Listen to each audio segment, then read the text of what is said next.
3 of the fantasy football season, and here's a few players I look to sell and trade this week. The first guy, DeAndre Swift of the Philadelphia Eagles. So DeAndre Swift, week 1, we know he didn't get much of a workload in that ball game. Kenneth Gainwell was the starting running back and got the majority of the touches in that one for this Philadelphia Eagle team. And then in week 2, on a short week, Thursday Night Football versus the Vikings, DeAndre Swift, he had a career ball game and he carried the workload with Gainwell out. 28 carries, 175 rush yards, and a touchdown with 3 catches, 6 yards. So right now, in my opinion, obviously, I think DeAndre Swift should be the running back over there for this Philadelphia Eagle team. After coming off a performance like that, obviously, running in between the tackles, we know he's always been a good wide receiver out of the backfield as well, catching passes, and fits this Philadelphia Eagle scheme, I believe, as well as Swift. So I know Gainwell, he's a running back that they like over there in Philly, but Swift now looks like the man. But after coming off a monster ball game, where obviously I don't think he's going to do that again this season, and they're more of a pass-first team than anything is Philadelphia, he's definitely a player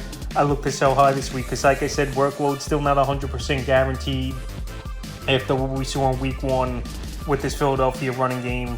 And in week 2, then he explodes onto the scene, Swift, with that monster ball game. So right now, coming off a big game, and if Gainwell's back, I'm sure Gainwell's still going to get some work in that backfield. Definitely a player look to sell high this week here is DeAndre Swift. And like I said, this is the perfect time while he's at peak value to sell him off this week. The next play is Brian Robinson of the Washington Commanders. So Brian Robinson, I actually liked him coming into the season as a decent number 2 running back flex option for fantasy owners. In the first few weeks, he's definitely taken command of that backfield here for this Washington Commander team. Week 1, a nice game, 19 carries, 59 yards, a catch, 7 yards, and a receiving touchdown. And then week 2 with Denver, a monster ball game, 18 carries, 87 rush yards, 2 touchdowns, and also added 2 catches, 42 yards, and a 2-point conversion. So I know Antonio Gibson there, but he's more of the receiving back is Gibson. And Brian Robinson's been that anchor in the middle, running in between the tackles. Last season, we saw some decent games out of him.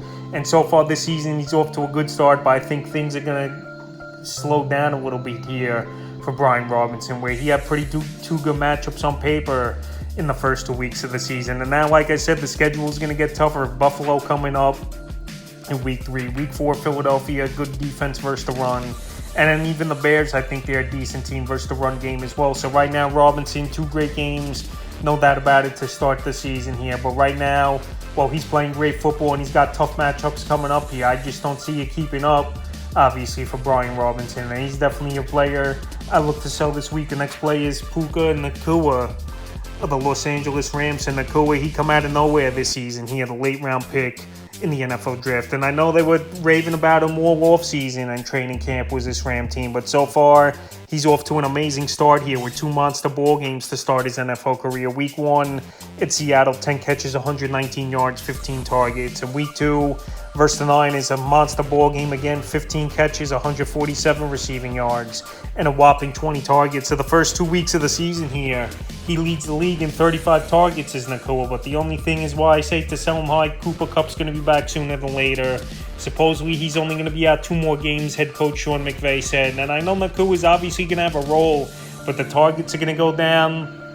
And obviously the receptions and the yards are going to go down here for Nacua. So right now, well, he's at peak value, and obviously 2 more ball games we're going to see, I think, good performances from him at Cincinnati and Indianapolis in week 3 and 4. But right now, well, his numbers are way up there, and he was a guy that no one really heard of 2 weeks ago, and now he's one of the best players in fantasy football. But with Kupp coming back and him putting up outrageous numbers that I don't see holding up here for Nacua, he's definitely a play I would look to sell high, and I think you can get a solid running back in a deal for him. The next play is Raheem Mostert of the Miami Dolphins. So Raheem Mostert, we know he's a talented running back, no doubt about it, but injuries have played a major concern in his NFL career, and I know he's a good fit here on this Miami Dolphin offense, but a couple factors obviously is why I would sell him high. He's injury prone throughout his career, like I mentioned. Jeff Wilson Jr.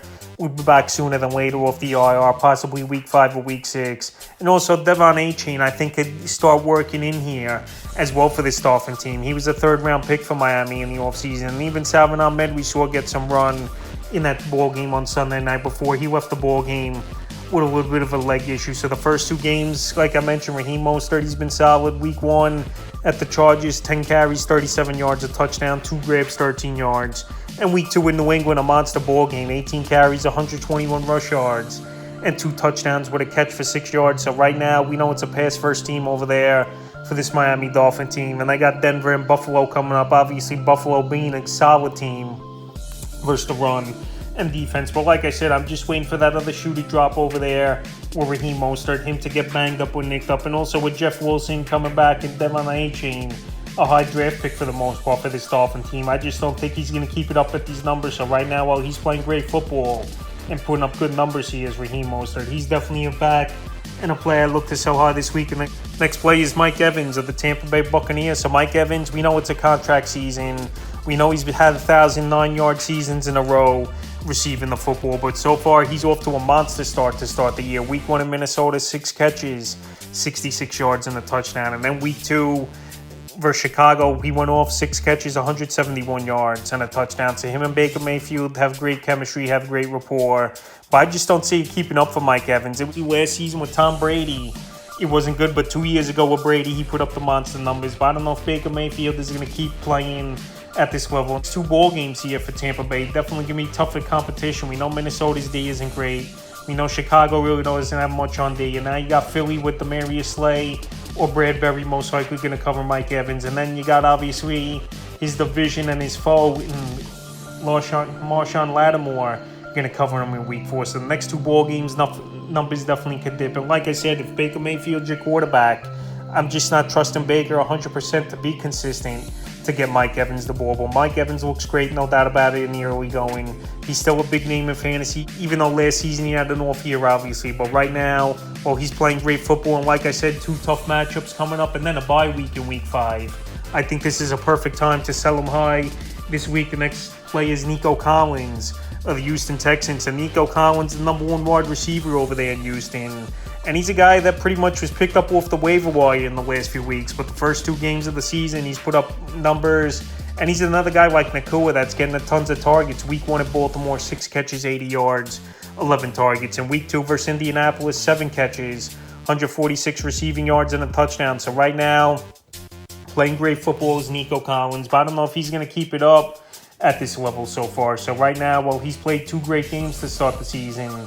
And the schedule gets a little bit tougher the next few weeks. At Jacksonville, where they pretty much did a good job versus Patrick Mahomes and that high-powered offense. And then the Pittsburgh Steelers, I know they got wrecked in week 1. Week 2 is a mixed bag of results defensively. But right now, I think it's 2 tough matchups coming up for Nico Collins.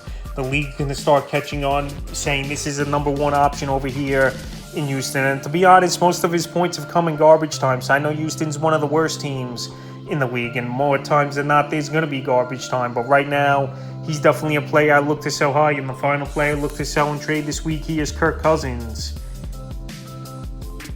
of the Minnesota Vikings. So Kirk Cousins, the first 2 weeks here, he's been the best quarterback in terms of rank and stuff from fantasy football.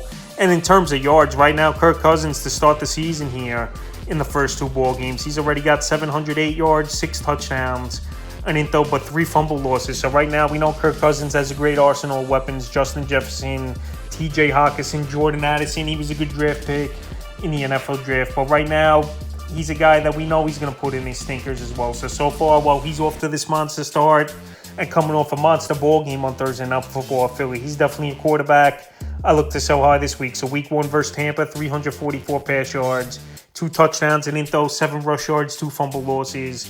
And week 2 at Philly, 364 pass yards, 4 touchdowns and a fumble loss. So that was a ball game where they were trailing by 3 touchdowns at one point, was Minnesota versus the Philadelphia Eagles. And he just had to keep throwing.